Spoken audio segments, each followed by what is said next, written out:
abogado de la Universidad Externado de Colombia, con especialización de propiedad industrial, derecho de autor y nuevas tecnologías de la misma universidad. Ha realizado cursos de formación en derecho de autor y derechos conexos a instancias de la Organización Mundial de la Propiedad Intelectual en Suiza, España, Uruguay, Panamá y Chile.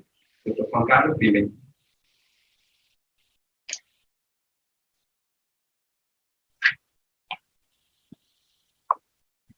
Buenos días para todos. Con el agradecimiento a Secola para invitarles a ilustres expertos del derecho de autor a presentar este primer panel. La primera idea que tengo que poner de presente es la ley 23 del 82 y su onomástico.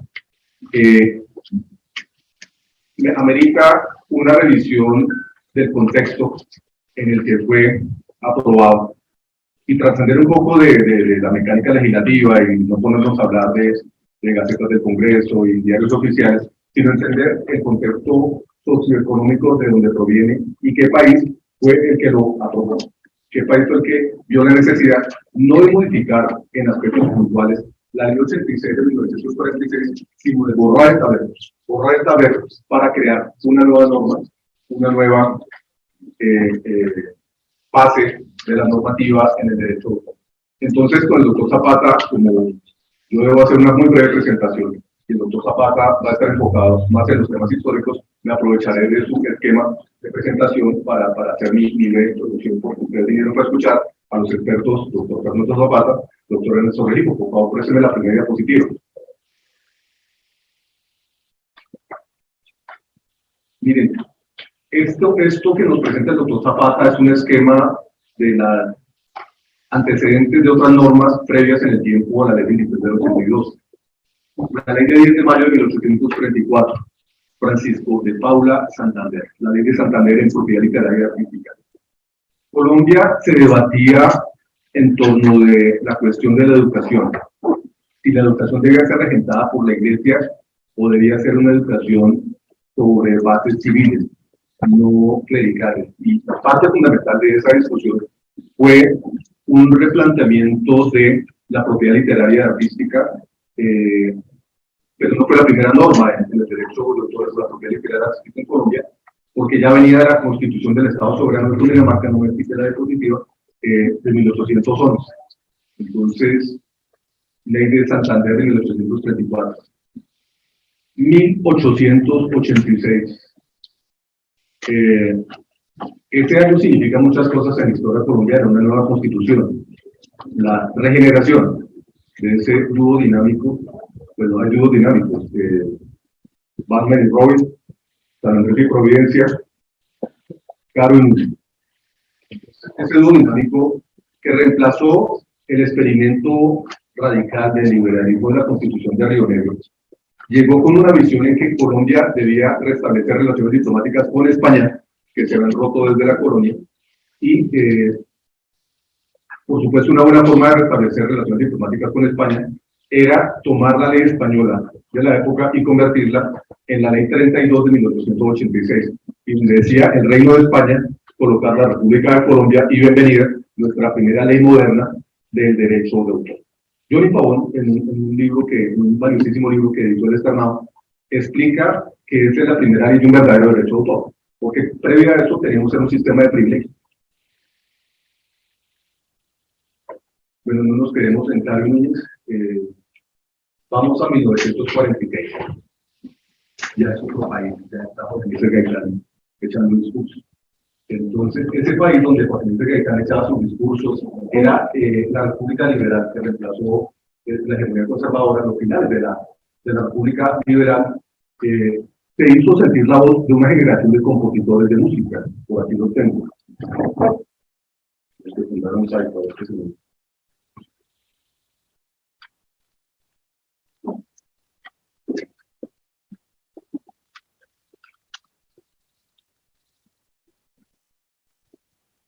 Nombres como Bernardo Romero Lozano, el papá de Bernardo Romero Peregrino, de Producción.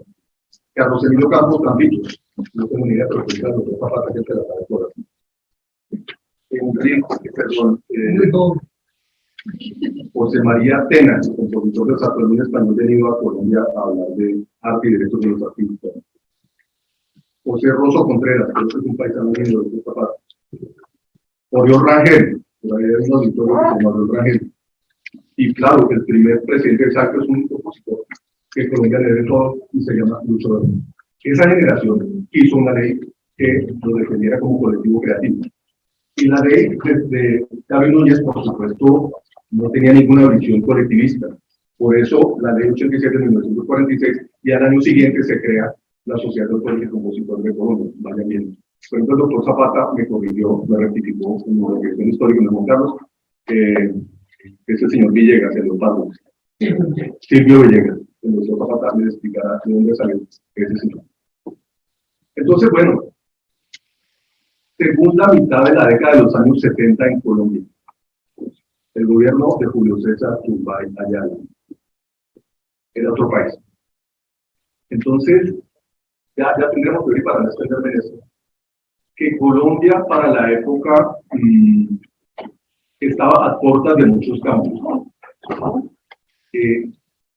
Internacionalmente en el derecho de autor ya venían antecedentes como el protocolo de París, o acuerdo de París de 1971, que pretendió actualizar el convenio de Berna y eliminó, ojo con eso, eliminó el requisito del registro como constitutivo del derecho.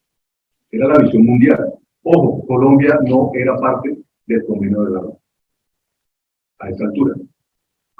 Colombia sí había adoptado algunos tratados internacionales, tardíamente, como la Convención de Washington del Sistema Interamericano en 1970 y la Convención de Roma para la protección de los derechos conexos de 1975. Pero esos avances internacionales no se ven reflejados en la legislación interna. Entonces, había una necesidad de llevar a la legislación interna lo que se había logrado en avances internacionales. Y ese Colombia fue muy duro para meterse en un sistema de protección internacional.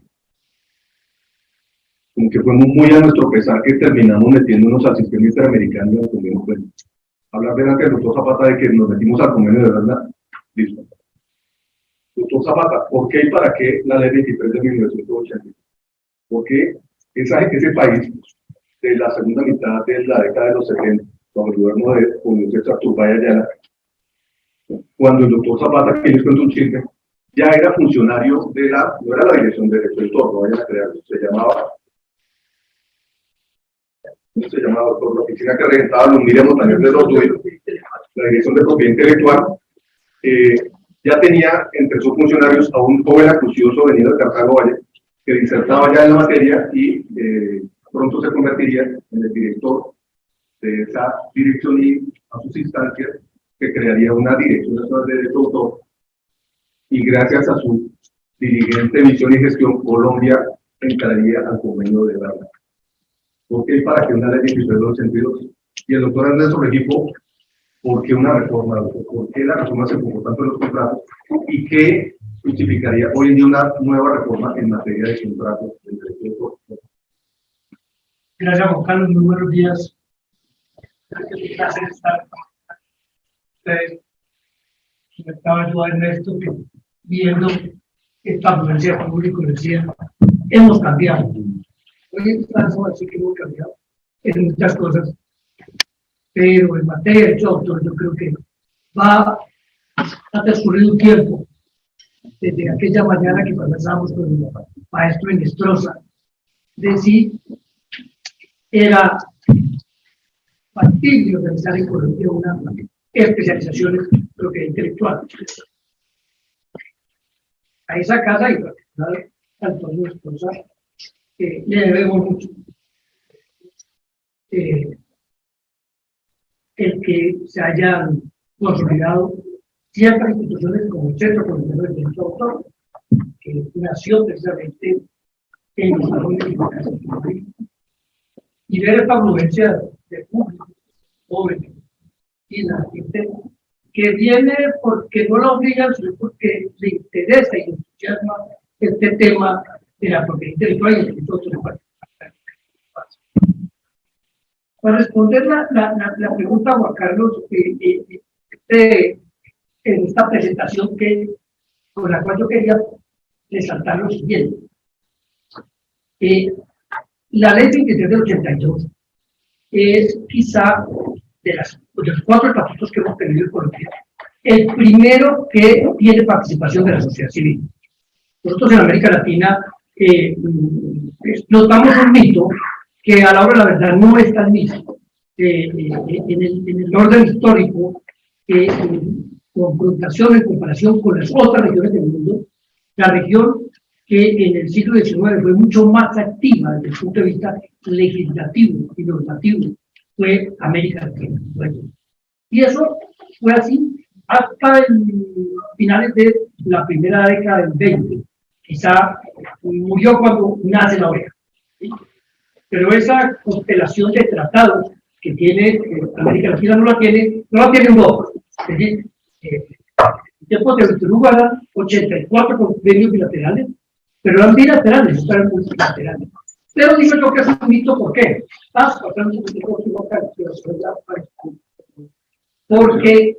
Porque ahí no hubo participación, porque ahí no hubo participación de la sociedad civil.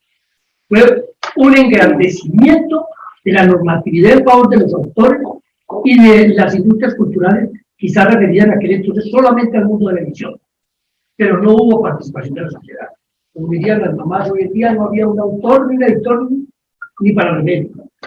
En la ley 23 sí, porque en la ley 23, en la base de ellos estuvieron los productores fonográficos. No vamos a decir que estuvieron todos, pero en el proceso de formación de la ley, los ponentes en Cámara fue Ricardo Barrios, un representante muy acucioso, que yo les invito a los jóvenes que lean esa ponencia de Ricardo Barrios, porque es muy interesante, es profunda.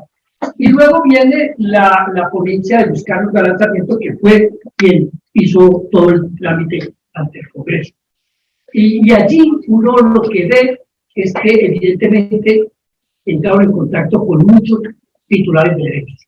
Pero obviamente habían 2 sectores que llevaban la voz cantante, que era la industria fonográfica y el sector de la historia. La industria fonográfica, porque mediante la ley 48, tal vez del año 75, por la cual Colombia también paralelamente a los instrumentos, la Convención de Roma y el otro era la Convención Universal.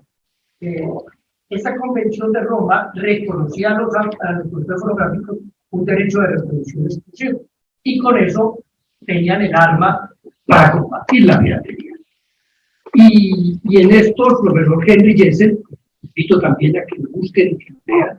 Henry Jensen participó en la Convención de Roma, un tratadista brasileño de altas calidades, que fue o es considerado prácticamente el papá jurídico de la industria fonográfica en América Latina.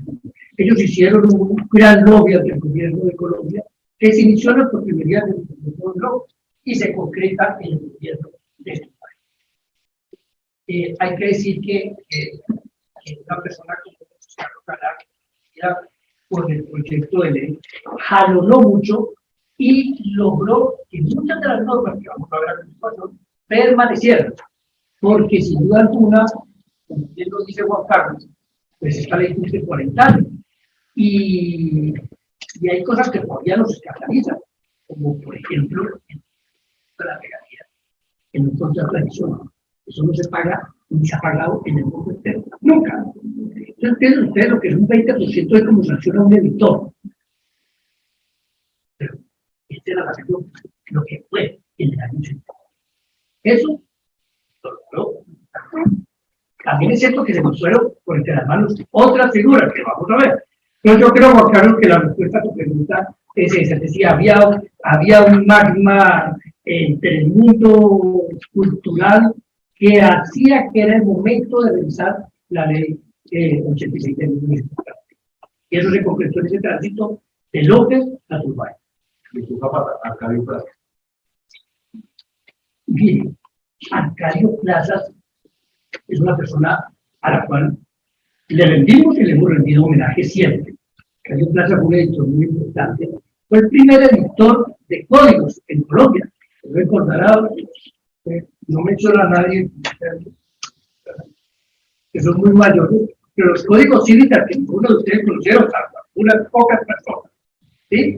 Que fueron de Arcadio Plata, segundo nombre de la industria editorial. Él se graduó en la Universidad Javeriana en 1946 con una tesis sobre derechos de autor, creo que fue la primera, que yo soy un afortunado poseedor de un texto de él, pero me encontré en un tercer sótano en una librería de hierro en Caracas, hace muchísimos años. Ahí la tesis de Arcadio Plazas.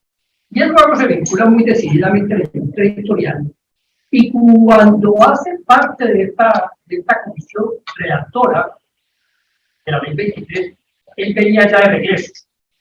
Había estado en la industria, pero ya no pertenecía a la industria, y podemos señalar que muchas de las cosas del contrato de edición que se regula en Colombia, que creo que ha quedado único en el mundo, porque antes se lo había copiado Ecuador y República Dominicana, y ellos ya redujeron esa regulación de contrato de edición.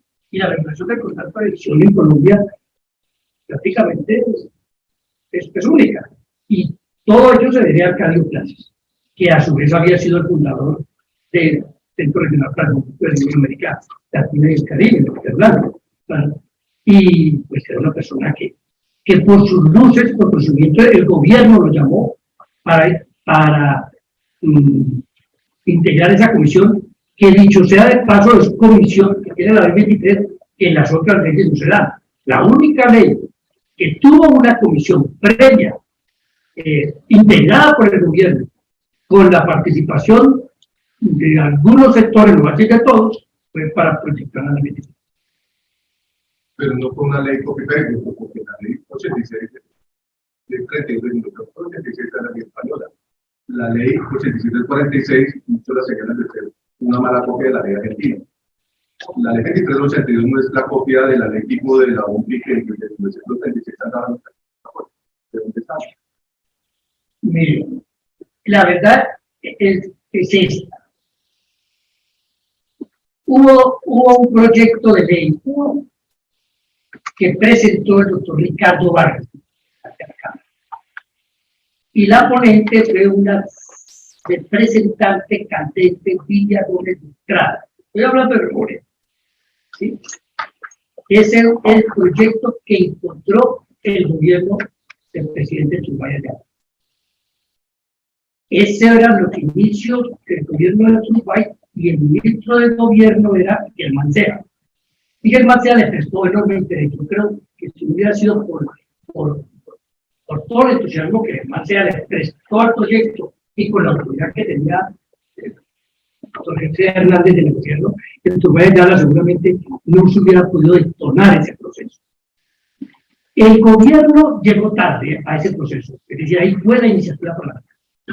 Y el proyecto de Ricardo iba con muy buenas cosas. Por eso yo los invito a que vean en la historia de las leyes la propuesta de Ricardo Barrios, que es una propuesta interesante, porque es allí donde vamos a encontrar, por ejemplo, el tema del Joa de Suite y el tema del dominio público pagante, que luego Galán retira del proyecto.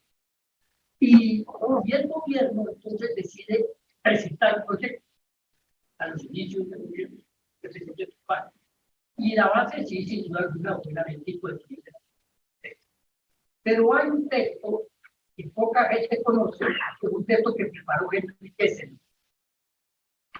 Y él lo envió, y eso le complementó el gobierno, y el gobierno presenta un proyecto de ley, y así entonces ya en el Congreso radicados dos proyectos que le toca a Luis Carlos la fundada. Ese sí. Entonces es el cerebro del Ministro de Económica Latinoamericana, y en Colombia Guillermo Fernández y María José Guillermo Chavarría, el aporte paisa. Pero entonces, nos queda muy poquito tiempo, doctor. Esto es el táctico, creo que la ley. Yo me acuerdo que la ley fue sancionada el 28 de enero.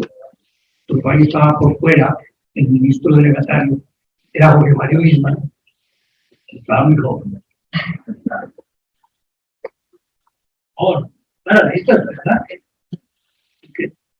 ¿cierto? ¿No?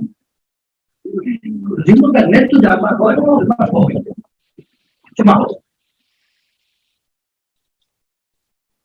Mario Ismael era el ministro regatario, y entonces se hizo el EXAP, el primer evento de difusión de la ley. Y a ese evento, la OMPI mandó al director de derechos de autor. La OMPI no tenía la estructura administrativa antioqueña. Entonces había un director que era para el mundo entero en materia de derecho de autor, que era Claude Massuchet, un señor francés que había participado en todos los procesos anteriores, sí, en la Convención Universal, pues tenía mucha autoridad. Y de repente él, en medio del discurso, levantó los ojos, miró al público y dijo: porque la ley de derechos de autor de este país ha ganado la Olimpiada Mundial de las Leyes de derechos de autor. No hay otra ley del mundo registrada en la OMPI que tenga 260 artículos. Y creo, no conozco todas las leyes, pero creo que sigue siendo la campeona. Ahora, está llena de mucho casuismo, tiene razón, Juan Carlos. Hay mucho casuismo, y yo creo que esa fue una preocupación, tanto de la comisión redactora como de los parlamentarios ponentes, en el sentido de poner las cosas en el texto legal de forma y manera tal que no hubiera equívoco o señales de equívoco. Eso, desde luego, ha sido positivo, por supuesto, para el reconocimiento y el entendimiento del derecho. Pero desde la perspectiva del entusiasmo y del aporte de la jurisprudencia, a mí, humilde entender, y con el debido respeto, el colega me dice que yo soy muy prudente con las cortes, pero la verdad es que las cortes y los jueces en Colombia, que tienen una ley a la cual se les puede traer toda la riqueza que ustedes quieran, no se ha hecho. Entonces, cuando yo escucho a los foros decir: es que es una ley vieja, pero por favor, vieja la Argentina, del año 33, y con esa han reconocido todos los derechos con hechos que no estaban, ¿sí? Y han elevado, o mejor, reconocido derechos que ni siquiera tenían amparo en la Constitución. Vieja la Suiza, que es del año 23 y que ha sido modificada, ¿sí? La nuestra no tiene 40 años, es cierto que entre el 46 y el 82 transcurrieron 33 años. Claro que admitiría algunos retoques, pero yo creo que ese casuismo ha brindado a los jueces el que no hayan hecho mayor esfuerzo en reconocer ahí muchas prerrogativas y beneficios. Una queja reiterada.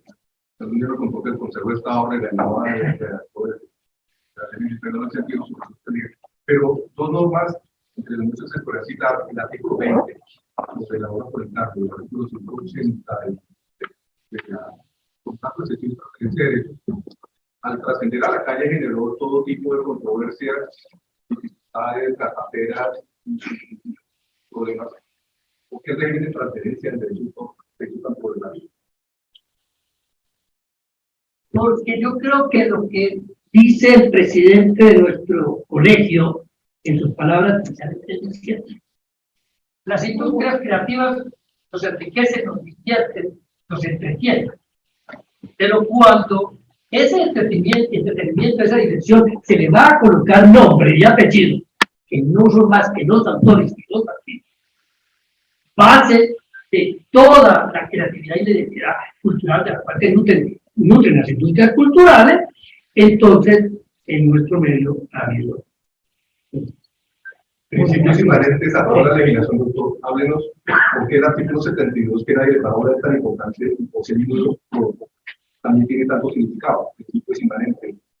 Bien, porque se ha hecho importante hoy, porque ustedes el 72 hace de memoria que desde el momento en que hay estimación económica se entiende que hay una explotación de la obra, ¿sí?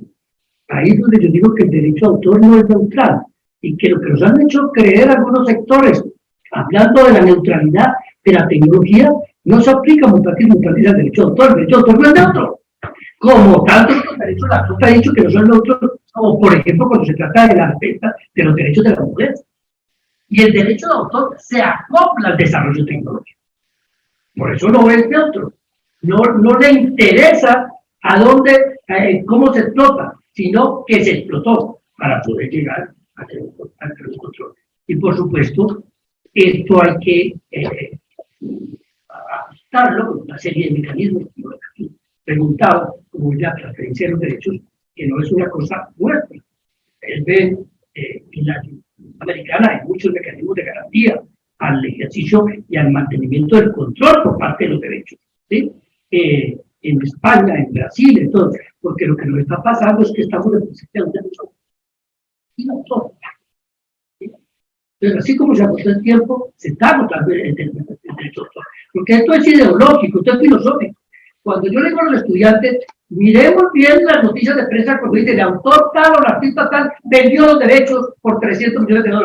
Porque eso seguramente es un problema hereditario.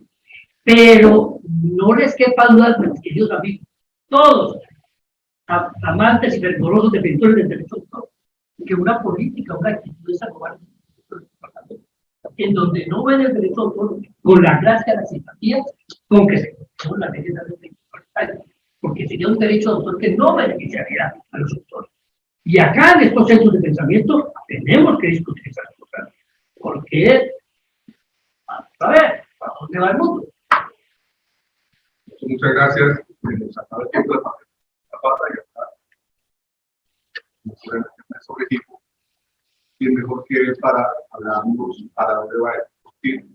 Si la ley 23 del 82 tuvo la visión de la casuística contractual y empezó a regular tipos contractuales muy en detalle, modificando lo que el Código de Comercio hablaba del contrato literal, el contrato de edición musical, el contrato de representación escénica, el contrato de distribución de la obra musical en el formulario.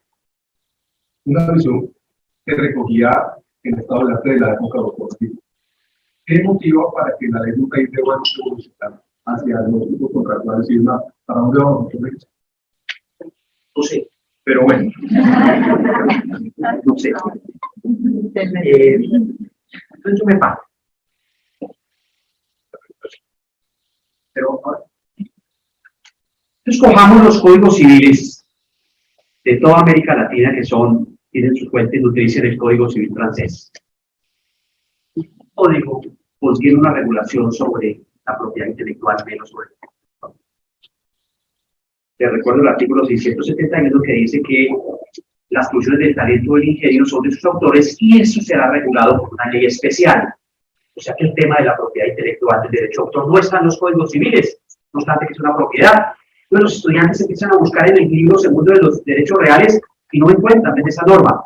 Pero sí hay una norma bellísima, que está en la parte de contratos. El artículo 2063 a propósito del arrendamiento de servicios materiales. Y esa definición, quien se la aprende, y haya especializado en propiedad intelectual. Es una definición hermosísima de don Andrés Bello, que dice que define una obra intelectual. Curioso, en un código decimonónico que no reglamenta la propiedad intelectual en el capítulo de derechos reales, en la parte contractual, dice que una obra inmaterial, es donde predomina la inteligencia sobre la mano de obra. Pues cerremos eso.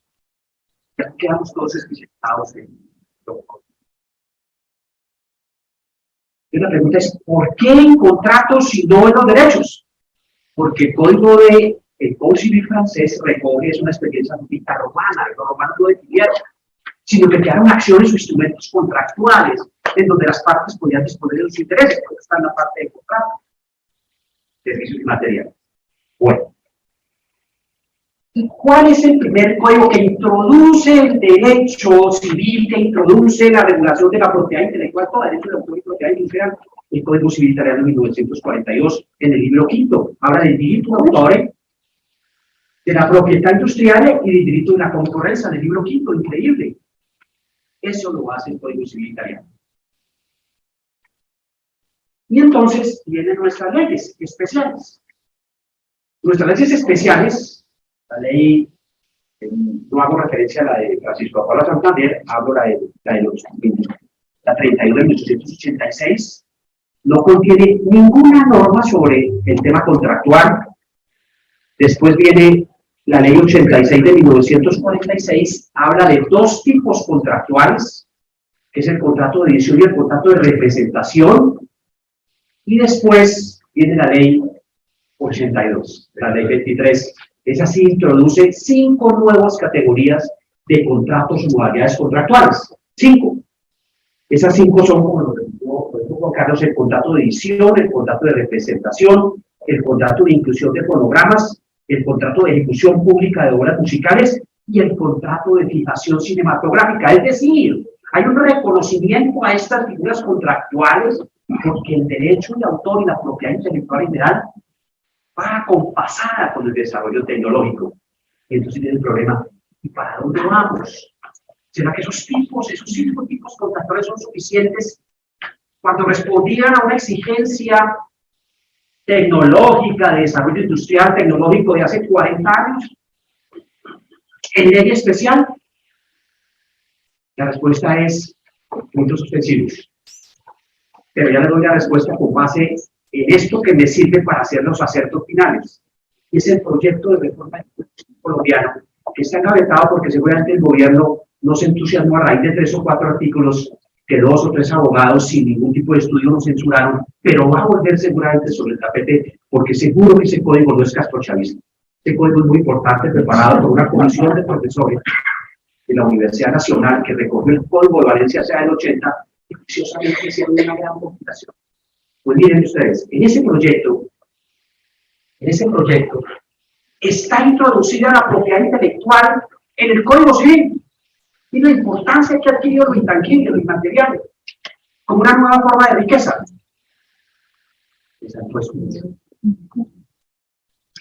Entonces, ese código tiene estos libros.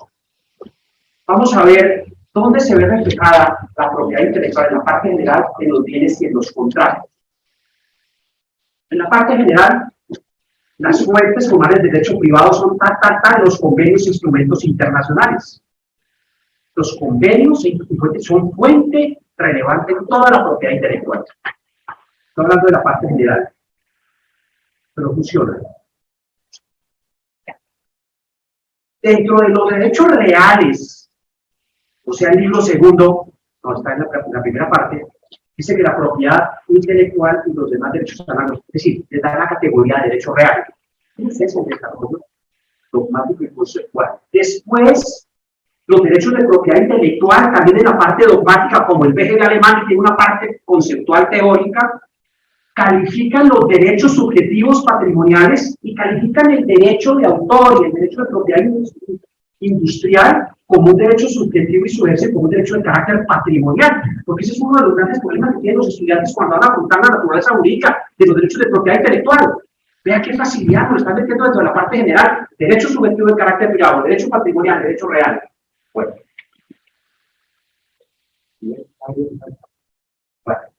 se salta y yo les traigo la presentación muy bonita.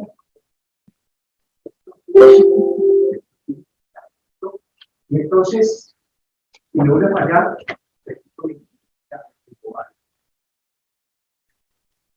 los derechos extrapatrimoniales se encuentran fuera del comercio y cuando se viola una forma de reparar es el tema económico. ¿Por qué? Ya que cuando se trataba de derechos patrimoniales, la forma de repararlo era a través de una compensación moral, no necesariamente. Esa precisión dogmática conceptual también es importante.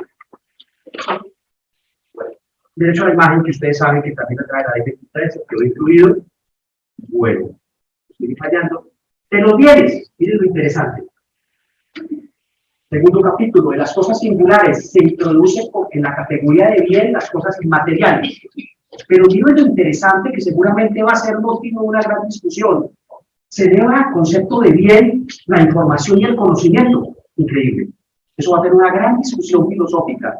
Si la información y el conocimiento son también derechos reales, son también derechos de cosas singulares. Y la cosa y el servicio se identifican. Una cosa que es muy difícil y muy compleja en el derecho europeo y americano, porque una cosa es la cosa y otra cosa es el servicio. Aquí dicen que el servicio se entiende también como cosa, de los cuales supuestamente. Bueno, paso. Y vamos a los contratos. En los contratos, o sea, el libro, ese proyecto reúne los contratos civiles y los contratos mercantiles y los presenta en uno solo, siguiendo la perspectiva de todos los códigos civiles modernos, que es la unificación del tema obligacional y contractual en los códigos de derecho privado. Bueno, y miren ustedes, y me gusta decir esto en un auditorio tan joven. Ese código de 2060 artículos tiene 44 tipos contractuales. De esos 44 tipos contractuales, tiene 13 dedicados a la propiedad intelectual. Primero, contrato de arrendamiento de bienes inmateriales. Segundo, contrato de obra y de servicios. Tercero, prestación de servicios intelectuales. Cuatro, contrato de prestación de servicios publicitarios. Quinto, contrato de servicios continuados. Sexto, prestación de servicios de difusión de información. Séptimo, prestación de servicios de comunicación electrónica. Octavo, contrato de prestación de servicios de almacenamiento de información. También está el contrato de concesión, el contrato de franquicia. Noveno, décimo, contrato de garantía mobiliaria. Cada uno de las diapositivas es tal, pero como no falla, como eso falla, y por eso lo preví. Finalmente, contrato de edición de obra literaria y artística, en donde la aplicación no solamente en la empresa, sino en un entorno también digital. Y finalmente, contrato de edición musical. Increíble. Imagínense la importancia de la propiedad intelectual, que esas modalidades contractuales en una economía de servicios y entorno digital aparecen positivizadas en un proyecto de reforma del Código Civil que seguramente ese juicioso trabajo de profesores de la Universidad Nacional va a ser objeto de estudio por parte de todos nosotros y cómo la propiedad intelectual juega un rol tan importante. Y finalmente le termino. ¿Para dónde vamos? Lo mencionamos en una reciente conferencia. Hay una directiva europea que se la recomiendo, que es la Directiva Europea 760 del año 2019. Esa Directiva Europea se llama, regula un contrato que se llama suministro de contenidos y servicios digitales. Pues ahí está toda la propiedad intelectual. Y esa directiva aparece definiendo qué significa un bien con elementos digitales. Porque estamos viviendo Internet de las cosas.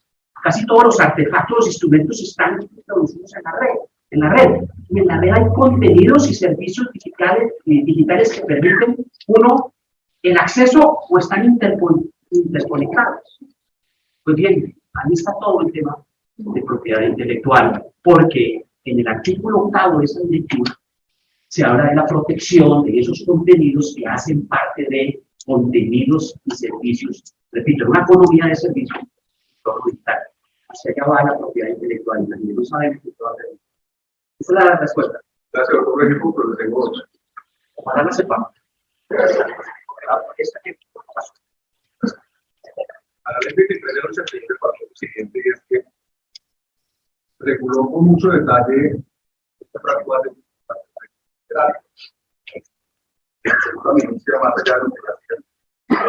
pero en la calle los abogados entendieron que esas normas eran simplemente supletivas de las normas de orden público imperativas para los contratantes, porque en el mundo editorial se podía hacer un contrato de cesión de derechos por el autor, donde se diera al editor literario la totalidad de sus derechos, dándole al editor literario una atribución o disposición de autonomía total en la explotación de la obra, y entonces el capítulo completo nos quedó, es decir, realmente orientador de lo que la persona quiera hacer. Entonces, ¿cuál es la función del legislador en esta materia? ¿Tal vez debe imponer cláusulas penales o está para suscribir el silencio de las partes? ¿Qué hacemos con todos los que quieren quitar los detalles de las nuevas actuales y esa claridad no está?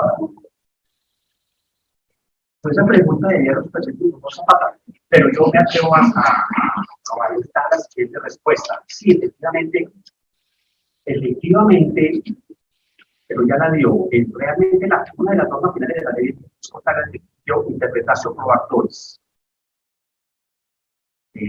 Tomé nota de la frase que el derecho autor no es neutro. Pero el tema del contrato de edición es que está bajo la égida de la libre discusión y la libre propiedad privada tanto del empresario y el autor. Ese tema, porque se repite la sesión para que el empresario coja a usted todos los derechos. Pero el contrato de edición de la ley 23, concepto de mesura y de tratar favorablemente al autor. Por eso hay ciertas normas en donde no aplicaría el principio de la autonomía privada en un contrato paritario, sino normas de competidor. Y ahí ha faltado que la doctrina especializada diga qué normas de contrato de edición, cuáles son de libre discusión. No, porque me gusta esa interpretación de Ernesto, realmente, Que la estoy. y el doctor Ernesto es una persona que conocemos y apreciamos por su misterio, por la ponderación de las cosas, pero no fue la interpretación de muchos abogados, porque evidentemente muchos coinciden que este es un acuerdo de las partes, y las partes determinan el escenario en 19, y a eso apunta la norma. Lo que pasa es que el artículo 107 tiene una palabra que generó y ha generado todo ese inconveniente, porque este contrato no solamente regula la impresión de papel, sino el almacenamiento digital, ¿sí? O debería almacenarlo, ese debería ser el entendimiento, o debe ser el entendimiento. Dice, viene precedido de deberán constar los siguientes. Hay libertad para decir muchas cosas, pero el contrato en sí debe tener ciertos requisitos. La no, la autorización, el plazo, en fin, número de ediciones. Y ahí la ley, el legislador dijo, deberán. Y ese deberán, siempre, pero muchos colegas, muchos entienden y que ni siquiera ese artículo es obligatorio. Y yo creo que eso es importante porque deberán solamente para el autor, porque los contratos son garantía para los autores, pero son mucho más garantía para la industria, porque es que hablamos muy bien de los autores y los artistas, los papel, y los peligrosos, y el que uno le da a los jóvenes es que los contratos con los autores hay que tener mucho cuidado, porque la chiquitina, como dice el ciego, la que dice no, ¿sí? Y el contrato de edición no es el traer que un autor hace un contrato de edición hoy y mañana hace otro y se lleva de calle la exclusividad. Eso hace parte de una forma, de un comportamiento, de una manera de ser. No lo censuramos, no lo juzgamos, porque así como nos divertimos y tenemos esta canción excelsa, pues tenemos que entender también que es para crear, para estar, no para eso es un abogado. Y por eso debemos ser tan cuidadosos. Y por eso yo siempre he dicho después de esto, ese artículo 257, yo productorio, de no mirarse bien a quién va a molestar, porque si no es claro, caso de los vamos. A ver, lo que dice las presunciones de mi papá, ¿dónde está el contrato de la sección? El contrato debe ser por escrito. Pues no, es que no se cuándo, ¿no? Reconstituyamos la prueba, vamos a lo ordinario. ¿Sí? Y eso yo no creo que a la industria que resista eso. Claros para las partes defendiendo la calidad.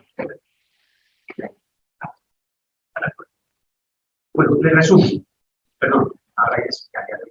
Le resumo porque esa discusión no es solamente en Colombia, sino en todos los países del mundo. Esos contratos, tomemos como base el contrato de edición. Algunos dicen que el contrato de edición es el juego de la autonomía privada de ambos.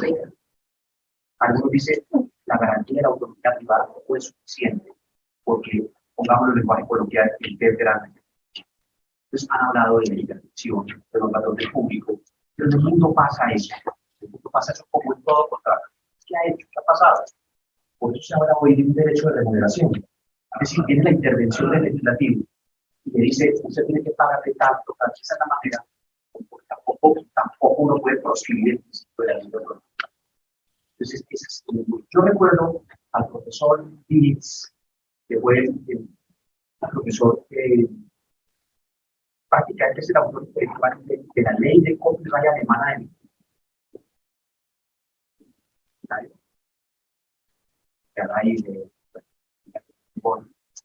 y a México se paró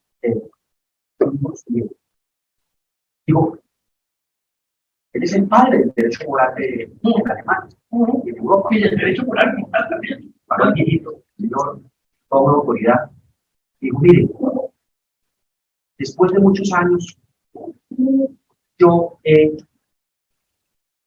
percibido que la regulación tal como está en las leyes de copyright en el mundo no es suficiente. Por eso la tendencia a establecer ese derecho de regulación. Yo no sé si tú estabas ahí. No, pero conocí personalmente al profesorado, se ve eso. Y esto que dice el doctor Ernesto es muy cierto, que se puede traducir en una frase coloquial. No me quieran, quiéranme, pero no me quieran tanto. Los derechos de exclusiva sí son la base del presupuesto, el alma, la piedra filosofal del derecho de autor. Pero la tecnología de hoy, ¿verdad? Eso son más eficaces y eficientes los derechos de regulación. Porque en la medida en que el uso de la obra se ha vuelto planetario, instantáneo, esa discusión del derecho exclusivo de la autorización se complementa mucho. Luego, si hay un derecho de regulación y ojalá, acompañado de una gestión colectiva obligatoria, sería mucho más eficiente. Y yo creo que para allá vamos a ver tres figuras en el mundo, en las discusiones: derechos de regulación, gestión colectiva obligatoria, y yo creo, Ernesto, aunque esto puede ser una para muchos, la traimantal. Pero si ustedes lo que parcialmente y escuchan el moderador, pero es que tocaba, y es escuchen ustedes lo siguiente, noten ustedes que hoy no se habla tanto de compraventa, de arrendamiento, no obstante la nomenclatura de cargos típicos contractuales. Hoy se habla de transacción. Y dos, dense cuenta que se habla de contenido más que de obras. Tras esa decadencia de categorías del turista, de unas categorías más comerciales, se esconde algo. Ustedes habrán deducido. Pues ya no se habla de contrato de compraventa, de contrato de arrendamiento, de esos prestaciones, sino se habla de transacción y no se habla de contenido. La directiva europea que les mencioné se llama Directiva de Contenidos Digitales. La pregunta que surge es: ¿por qué no se habla de directiva de obras para ser explotadas en un entorno digital? Ahí hay todo un tema que, por supuesto, los 15 minutos que me quedan sería insuficiente para Pero, Ernesto, pero eso expresa ahí la tensión entre dos sectores en el mundo. Los determinadores de desarrollo tecnológico, que se investiga y se concreta para que transporte lo que genéricamente se llama contenido. Hay un también para los autores. Entonces esa tensión entre tecnología y autor. Por eso es donde uno dice, si esta región del mundo, América Latina, ha de tomar una posición, tiene que ser una posición en función de los contenidos en que tú lo mencionas, porque no somos desarrolladores ni generadores de tecnología. Entonces, ¿qué somos y qué posición ocupamos? Por eso yo era y soy partidario de la economía naranja, no hay duda, y con sus retoques y sus cambios de colores que quieran, pero es necesario instalar en el imaginario colectivo nacional el valor de los intangibles. Ustedes tienen a John Lennon y a Paul McCartney. ¿Quién quiere ver a Ringo Starr con su batería? Y después se nos ha pasado el tiempo. Digamos a la secretaria dijo, pero yo quisiera hacer la primera pregunta. Pues en estos tiempos de metaverso, de blockchain, de implicaciones tecnológicas, económicas, sociales, necesitamos una nueva ley de derechos de autor para poder vivir al ritmo de los avances tecnológicos. ¿Por qué países anglosajones no necesitan cambiar su ley cada vez cambios tecnológicos nos preguntan? A veces lo que necesitamos es el movilismo tecnológico y ellos andan por la vida para cómo digerir ese avance tecnológico en nuestra legislación de derechos de autor. O necesitamos más bien, les planteo, una norma compilatoria de la legislación. España lo hizo en la década de los 80, de los 20 años, un real decreto, real decreto compilatorio, el texto refundido de la porque España es un reino. Eso es lo que estaba en Colombia, ya es ayer lo presentaron como el presidente de la República de España. Y ese es, creo que todo el mundo se pone la cabeza. España no es una república por la guerra civil en los años 30. Necesitamos un real decreto como el de España. Sí,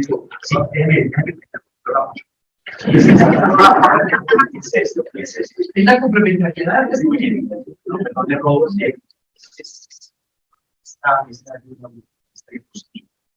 efectivamente, como dice don Carlos, el cómo no ha tenido que modificar su estructura para adecuarse a una economía de servicios digital. Y en esta directiva europea, dicen su considerando, esta de suministro de contenidos digitales. La directiva aborda los problemas de las diferentes categorías de contenidos digitales, servicios digitales y de suministro. Esa es la realidad de los jóvenes, porque esta es la economía hoy. Miren la cantidad de servicios que recibimos en el año. Dice, con el fin de cubrir los rápidos desarrollos tecnológicos y de que el concepto de contenidos o servicios digitales mantenga un carácter estable frente a futuras innovaciones. Entonces le dan una categoría a esa nueva realidad contractual. Contrato de suministro de contenidos y servicios digitales. ¿Y qué implica esa directiva? Miren, programas informáticos, aplicaciones, archivos de video, archivos de audio, archivos de música, juegos digitales, que es la antesala al metaverso, libros electrónicos u otras publicaciones electrónicas, así como a servicios digitales que permitan la creación, el tratamiento, el acceso o el almacenamiento de datos en formato digital. Ahí está todo el cloud computing, incluido el programa de software como servicio. La gran discusión si el software es un producto o un servicio. Ahí está calificado como un servicio, porque ya no nos dan un CV, sino que uno lo baja. Tales como el intercambio de videos o los juegos se ofrezcan en el entorno de computación y las redes sociales. Las redes sociales a mí no me cobran, pero yo estoy dando algo. Es lo que yo doy, mis datos. Mis datos. Entonces esa directiva aplica. Cuando uno celebra un contrato con un precio por recibir este suministro, un downloading del sistema operativo de mi teléfono o un jueguito, pero también aplica cuando yo me introduzco a una red social y aparentemente no estoy pagando nada, sí, estoy dando mis datos y los datos los subo. Entonces, ojo por esa directiva y espero que la lean. Era lo que yo quería, por eso quería robarte la palabra. Los dos. Era la pregunta. Eso que no habíamos preparado, no habíamos preparado. Yo en principio sin nadie interesa. Pues yo creo que esa es una respuesta compleja, porque parte de ella la ha dado el profesor Ernesto. Fíjense, hay que regular ese tipo de contratos que se hace con un proveedor de tiempo. Y el desarrollo del cual va a haber la transmisión, la distribución de muchos contenidos, muchos de ellos no protegidos por el autor. Luego ese contrato, yo creo que esa puesta en escena es la propuesta de lo que plantean los movimientos. Y ahí va una parte. Solo vamos a ver la vida teniendo perdido. No. Una accesibilidad absoluta de los empresas que se quedan en la obsolescencia de los valores. No, porque es que la pregunta tuya fue contestar una parte por el resto. El resto ya sería otra cosa. Aquí está tu pregunta, entonces, es si es necesario modificar o no la ley. Vean, ahí es donde yo hago mi crítica a los jueces. Con el contenido de las cláusulas generales, por ejemplo, de la 1, de la 3, la 2, de la 76, ¿sí? De la ley 2382, todo el arsenal para reconocer desde el simple no play, como en su momento lo hizo, hasta el metaverso. Todo cabe desde que haya una obra en cuestión. Entonces, y uno quiera hacerle cierto retoque a la ley, porque no, siempre la ley finalmente el derecho de cuerpo vivo, de los derechos sociales, económicos, políticos. ¿Sí? Pero que uno no quiera que ciertas cosas se toquen como principio, pues está muy bien, pero se admitiría. Pero yo creo que esto, porque mira, usted pone el derecho al desamor como punto de referencia, pero el derecho al desamor, por ejemplo, no se distingue por la existencia de cláusula general. Tan cierto será eso, que Estados Unidos, una vez el Departamento de Tesoro determina que la IBM se separe entre software y hardware, sale con la pasión del comercio, porque nunca tuvieron un tipo de protección a los derechos de autor. capítulo de otra charla, a pedir que todo el mundo explicitara. Y cuando lo empieza a hacer ya América Latina, Argentina, Chile, Colombia, en 1980, un caso llevado por logra una sanción punitiva para un sector y sin modificar la ley. De manera pues que en esa parte de las cláusulas generales, el beneficio que hace el derecho de autor y particularmente la microempresa, que es la mejor sustancia contra entre todas las leyes de la española y la francesa, las mejores cláusulas generales son las de Colombia. No hay duda en es cuestión de que lo pueden las encuentre. Además, porque no hemos tenido por lo pronto ningún caso que registrar que diga que por desconocimiento del juez se quedó determinado o determinado cultural. El resto, esto es muy importante lo que pasa. Una pregunta. Siempre se trata de esconder la naturaleza jurídica del contrato para evitar los efectos jurídicos que da el derecho. Una cosa es un contrato bajo el esquema de la compraventa y otra cosa es el contrato bajo el esquema de arrendamiento porque tiene efectos. Les voy a poner un problema sin entrar en política, pero el derecho es política a veces. Dice alguien que es la continuación de la política. Obviamente sin violencia, razonablemente, tolerando, respetando. El tema Uber. Uber soslayó que fuera un contrato de transporte para eludir los efectos jurídicos del contrato de transporte y no es un contrato de arrendamiento. Pues, ¿qué pasa con estos modelos de negocio? Estos modelos de negocio muchas veces no quieren caer en las categorías tradicionales. ¿Para qué? Para eludir los efectos jurídicos que dan los ordenamientos jurídicos nacionales.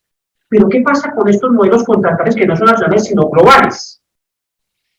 ¿Cuáles son los efectos jurídicos? Es ahí el tema que tiene.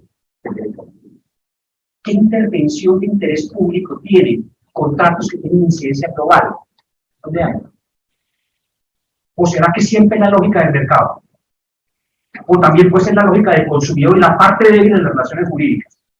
O digo, pues que el mundo en estos momentos solo manejan los economistas. Los economistas saben mucho de eficiencia, claro, pero hay muchos economistas que saben más de eficiencia que de justicia, y en muchos países hay también razones de justicia. No se me que haya terminado el tema político, pero ahí hay una conversación. A eso venimos a este congreso. ¿Qué pasa?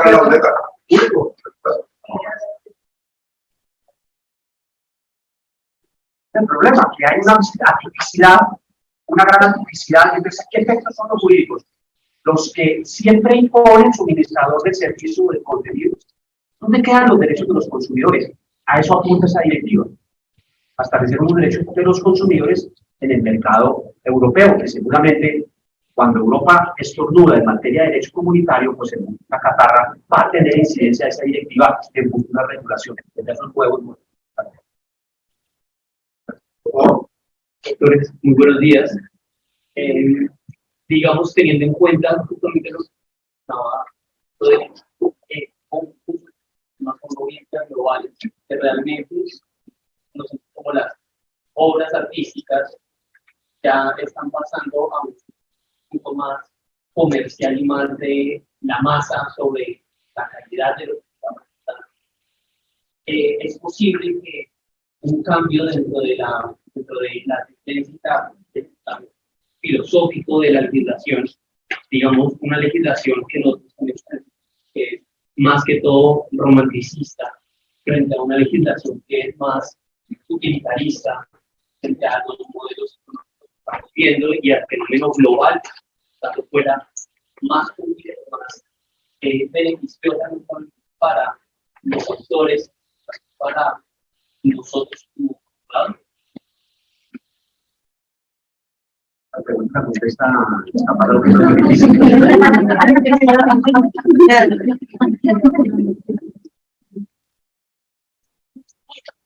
Mire, yo acepto en un extremo de la definición de que haya un derecho de autor que tiene más utilitarismo en la base, porque está fundado simplemente en el respeto de los derechos y porque desde el punto de vista del derecho moral, esta legislación es que apoya más de un crecimiento utilitarista o economicista del derecho de autor, pues no es que respeten el derecho de autor, sino que son un poco más flexibles, ¿sí?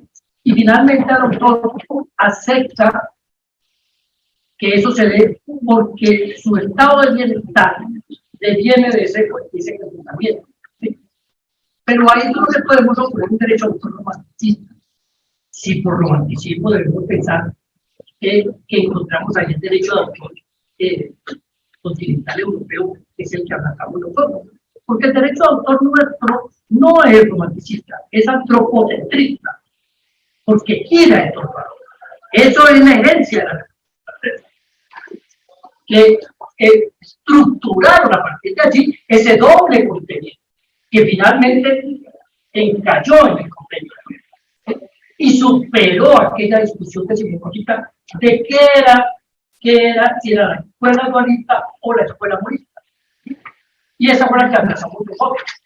De suerte que esto tampoco nos puede llevar a decir que es que en Estados Unidos el sistema anglosajón no se respeta el moral. Yo creo que sí, pero se respeta dentro de un orden económico y social muy distinto al nuestro, muy anglicano, muy luterano, en donde el respeto a los derechos de los demás es cosa de todos los días. Entonces yo prefiero aceptar que hay dos sistemas, un sistema, ambos fundados en el principio de verdad, porque si no, no podría haber 173 preparos. Son hoy, pero en algunos sistemas, como el sistema anglosajón o el sistema anglosajón de copyright de los Estados Unidos, han venido en los años, tomando distancia del sistema anglosajón del Reino Unido. Y más evidente que lo que están diciendo los estudios de la obra de la empresa. ¿Sí? Quieren ir incluso más allá de las directivas europeas, es decir, en protección de las industrias, porque ellos entienden que es que son una pequeña isla frente al mundo, no solo de Estados Unidos, sino de China, ¿sí? Que arrasa con un mercado fundado en contenido.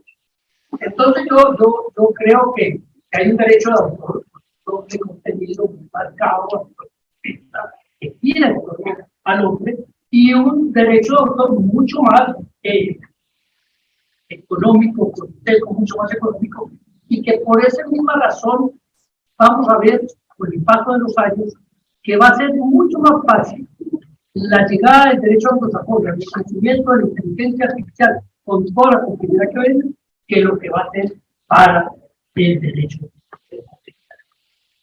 Sin duda alguna, nosotros vamos a muchas discusiones de inteligencia artificial. ¿En qué terminan todas?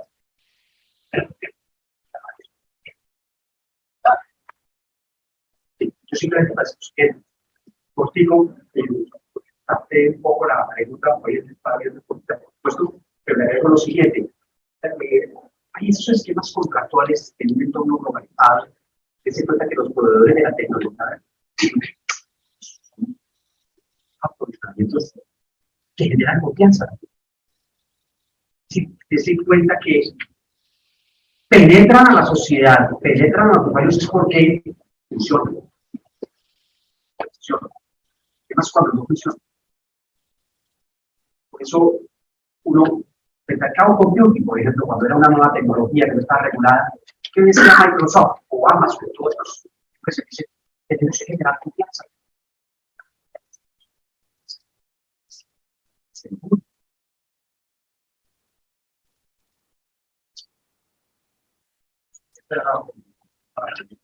El derecho, doctor, ¿de dónde viene y para dónde va? Qué interesante es escuchar la respuesta a esta pregunta de todos quienes dan cuenta de la historia, tal vez de personas que han hecho y son parte de la historia del derecho autor en Colombia, como el doctor Fernando Zapata. El doctor Ernesto Relito, por favor, les pido un aplauso para